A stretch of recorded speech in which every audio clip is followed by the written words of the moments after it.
नमस्कार, जय गजानन. तुमच्या सगळ्यांचं आपल्या चॅनलमध्ये खूप खूप स्वागत आहे. श्री गजानन महाराजांची भक्ती करत असताना आपलं मन स्थिर आणि मजबूत महाराज कसं करतात त्याबद्दलचीच आपण आजच्या व्हिडिओमध्ये माहिती बघणार आहोत. जेव्हाही आपल्या जीवनामध्ये कुठला प्रसंग येतो किंवा काही अडचण येते तेव्हा आपल्या मनाची चलबिचल होते, परंतु जो व्यक्ती श्री गजानन महाराजांची भक्ती करतो, महाराजांच्या चरणाशी आपला भाव समर्पित ठेवतो, त्याच्या लाईफमध्ये अडचणी जरी आल्या तरीसुद्धा त्याचं मन विचलित होत नाही. त्याला कुठल्या परिस्थितीमध्ये कसं वागायचं आहे, कुठे त्याला धीरगंभीर राहायचं आहे किंवा कुठे संयम ठेवायचा आहे, कुठे बोलायचं आहे किंवा कुठे गप्प बसायचं आहे, या सगळ्या बद्दलचं त्याला आतून मनातून त्याला नॉलेज व्हायला सुरुवात होते. किंवा आपण असं म्हणूया की महाराजांचं अधिराज्य आपल्या मनावरती असल्यामुळे महाराज ह्या सगळ्या आपल्या गोष्टी कंट्रोल करत असतात. त्यामुळे श्री गजानन महाराजांची जास्तीत जास्त भक्ती करावी, नामस्मरण करावं, जेणेकरून आपलं मन स्थिर राहायला, खंबीर राहायला सुरुवात होते. महाराजांची भक्ती करतो तेव्हा आपल्यामध्ये काही आतून बाहेरून बदल होत असतात. म्हणजे आपलं मन स्थिर होते, स्वच्छ होते, आपला जो दृष्टिकोन आहे, आपला जो पॉईंट ऑफ व्ह्यू आपण ज्याला म्हणतो बाहेरच्या जगाकडे बघण्याचा, तो बदलतो. म्हणजे कुणी कितीही कसं जरी वागलं तरीसुद्धा आपण एक रस्ता पकडतो की आपल्याला माहीत असते की महाराजांची शिकवण काय आहे, आपल्याला त्या शिकवणीवरतीच चालायचं आहे, आपल्याकडून कुणाला काही त्रास होणार नाही, आपण याबद्दलचा विचार करतो. म्हणजे आपण असं म्हणू शकतो की महाराज आपल्याकडून त्या सगळ्या गोष्टी करून घेत असतात. जेव्हा आपण श्री गजानन महाराजांची भक्ती करतो, आपण अध्यात्माच्या वाटेवरती चालतो, तेव्हा आपला अंतरंग बदलतो, आपण आतून बाहेरून बदलतो. म्हणजे आपण बोलण्यावरती, आपल्या जिभेवरती देखील आपला खूप मोठा संयम असतो. म्हणजे सगळं काही खरं तर बघितलं तर आपल्या बोलण्यामुळेच होत असते. म्हणजे आपण आतमध्ये कसं आहो हे तर समोरच्याला दिसतच नसते, परंतु आपल्या वाणीतून, आपल्या मुखातून जे काही शब्द निघत असतात त्याचा सरळ इम्पॅक्ट समोरच्या व्यक्तीवरती होत असतो. आणि आपल्या मुखातून जे शब्द निघतात त्यामुळे समोरच्याचं मन देखील दुखू शकते किंवा आपल्या वाणीतून काही शब्द निघाले तर त्यामुळे समोरचा आनंदित देखील होऊ शकतो. महाराजांची भक्ती करत असताना संपूर्ण अंतर बाहेरून आपण बदलून जातो. महाराजांचं नामस्मरण आपल्याला त्या सगळ्या गोष्टी बदलायला भाग पडते. म्हणजे महाराजच आपल्या सगळ्या गोष्टींवरती कंट्रोल करतात, महाराजच तेवढी आपल्याला शक्ती देतात. महाराजांच्या भक्तीमध्ये खूप शक्ती आहे. त्यामुळे मी तुम्हाला नेहमी करता म्हणते की महाराजांची जमेल तेवढी, जशी जमेल तशी भक्ती करा. म्हणजे तुमच्याकडून पारायण करणं होत नसेल तर तुम्ही पारायण करू नका, तुम्हाला वेळ नसेल तर, परंतु महाराजांचं नामस्मरण, महाराजांचं चिंतन सतत चालू ठेवा. म्हणजे चिंता, कुठल्या तरी एका गोष्टीला पकडून चिंता केल्यापेक्षा महाराजांचं चिंतन करणं हे कधीही योग्य ठरतं. आपण मनुष्य आहोत तर आपल्या मनामध्ये निगेटिव्ह विचार हे येतात, पण त्या निगेटिव्ह विचारांना बाजूला सारून महाराजांचंच चिंतन करा, तुम्ही महाराजांचंच मनन करा.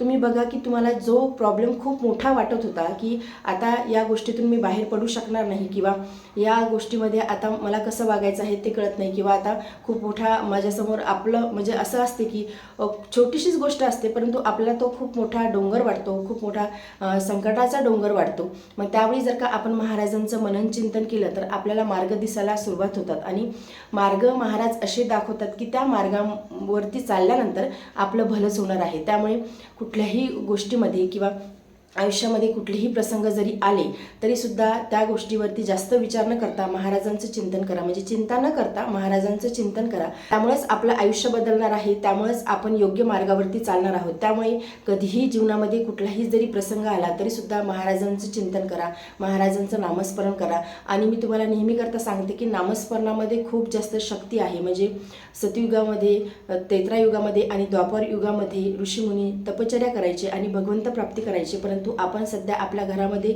कलियुगामध्ये आपण आपल्या घरामध्ये बसून देखील भगवंताची प्राप्ती करू शकतो.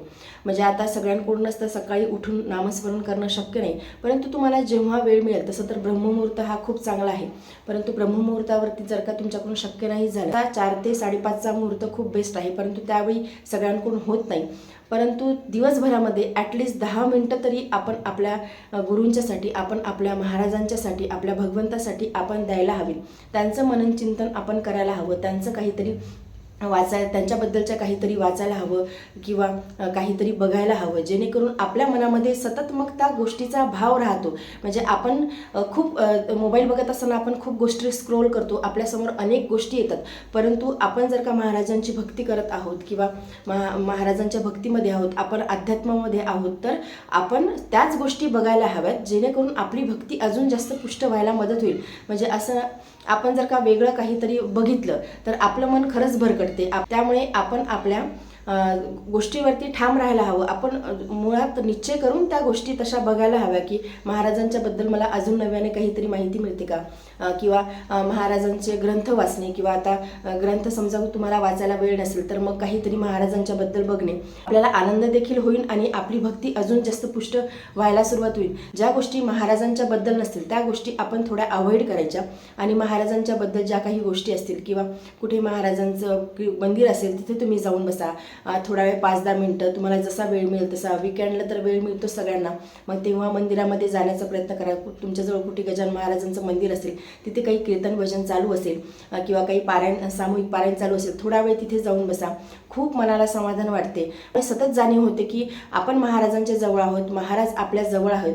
ही जाणीव सतत आपल्या मनामध्ये राहते. आपल्याला जे काही आपण काम करत असू, कार्य करत असू, त्यामध्ये आपल्याला बळ यायला सुरुवात होते. त्या महाराजांच्या बद्दल ज्या गोष्टी असतील त्याच गोष्टी आपण बघाव्यात, त्याचंच आपण श्रवण करावं, त्याच गोष्टी आपण ऐकाव्यात, जेणेकरून आपली भक्ती अजून जास्त पुष्ट व्हायला सुरुवात होते. महाराजांबद्दलचा विश्वास आपल्यामध्ये अजून जास्त दृढ व्हायला सुरुवात होतो. तर ह्या सगळ्या गोष्टी ज्या असतात ना, हे आपल्या ह्या सगळ्या गोष्टी आपलं मन मजबूत करायला सुरुवात करतात.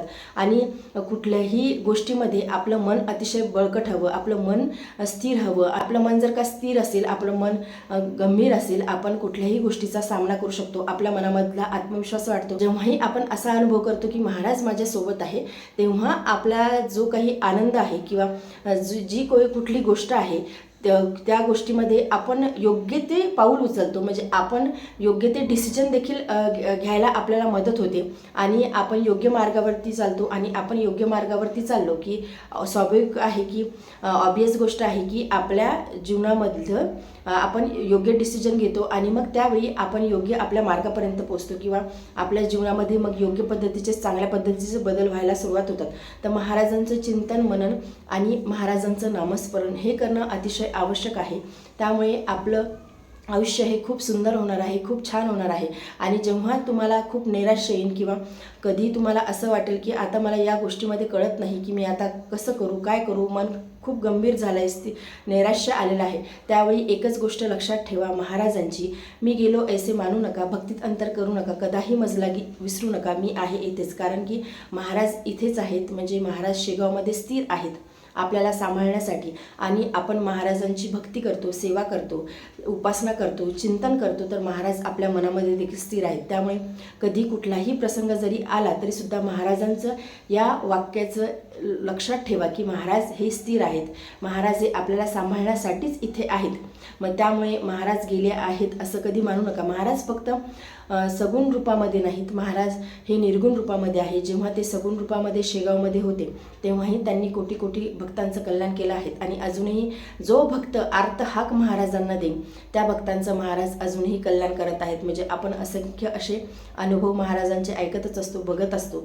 त्यामुळे महाराजांवरती खूप विश्वास ठेवा. महाराजांच्या चरणाशी तुमची जी श्रद्धा आहे ती कोणत्याच परिस्थितीमध्ये ढळू देऊ नका. महाराज जे करतील ते आपल्यासाठी योग्यच करतील, सर्वोत्कृष्ट महाराज आपल्यासाठी करतील. कारण की महाराज मुळातच भक्तवत्सल आहेत. महाराज हे भक्त पराधीन आहेत. म्हणजे जो भक्त महाराजांना आर्त हाक घालतो त्या भक्ताची हाक महाराजांच्या कानापर्यंत पोहोचते आणि महाराज त्या भक्तासाठी धावून येतात. म्हणजे असे असंख्य अनुभव आपण ऐकतो, बघतो. असंख्य महाराजांच्या लीला आहेत. जेव्हा महाराज हे भक्तांच्यासाठी धावून गेले आणि महाराजांच्यासाठी अशक्य असं काहीच नाही. फक्त आपल्या भक्तीमध्ये तेवढी शक्ती हवी की आपली भक्ती महाराजांपर्यंत पोहोचायला हवी, आपली श्रद्धा महाराजांपर्यंत पोहोचायला हवी. तेव्हाच या सगळ्या गोष्टी घडणार आहेत आणि आपलं मन त्यामुळेच मजबूत होणार आहे आणि आपलं मन त्यामुळेच खंबीर होणार आहे. त्यामुळे कुठलाही प्रसंग असो, कुठलाही विषय असो किंवा कुठलीही गोष्टी असो, छोट्यातली छोटी किंवा मोठ्यातली मोठी, तेव्हा महाराजांवरची जी श्रद्धा आहे ती कधीही ढळू द्यायची नाही. महाराजांना संपूर्ण समर्पित होऊन भक्ती आपण करायला हवी. ॲटलिस्ट दिवसभरामधले 10 मिनटं तरी महाराजांच्या नामस्मरणासाठी द्यायला हवे, महाराजांचं चिंतनासाठी आपण द्यायला हवे. आता कुणाकुणाचं असं होतं की नामस्मरण देखील करणं होत नाही, परंतु तुम्ही मनातल्या मनात महाराजांचं चिंतन करू शकता, महाराजांना आठवू शकता, महाराजांची मूर्ती डोळ्याच्या समोर आणू शकता, महाराजांची मानसपूजा करू शकता. मानसपूजा कशी करायची आहे याबद्दलचा व्हिडिओ देखील मी तुमच्यासोबत शेअर केला आहे. तो व्हिडिओ देखील तुम्ही बघा. मानसपूजा कशी करायची आहे. मानसपूजा करताना आपल्याला काहीच लागत नाही, फक्त लागते आपलं मन आणि महाराजांचे चरण. या दोन गोष्टीमुळे आपली मानसपूजा ही अतिशय उत्कृष्ट होते आणि मनाला समाधान देखील लागते. तर आजच्या व्हिडिओमध्ये एवढंच. व्हिडिओ जर तुम्हाला आवडला असेल तर व्हिडिओ लाईक करा, चॅनलवरती नवीन असेल तर चॅनलला सबस्क्राईब करा. जय गजानन. धन्यवाद.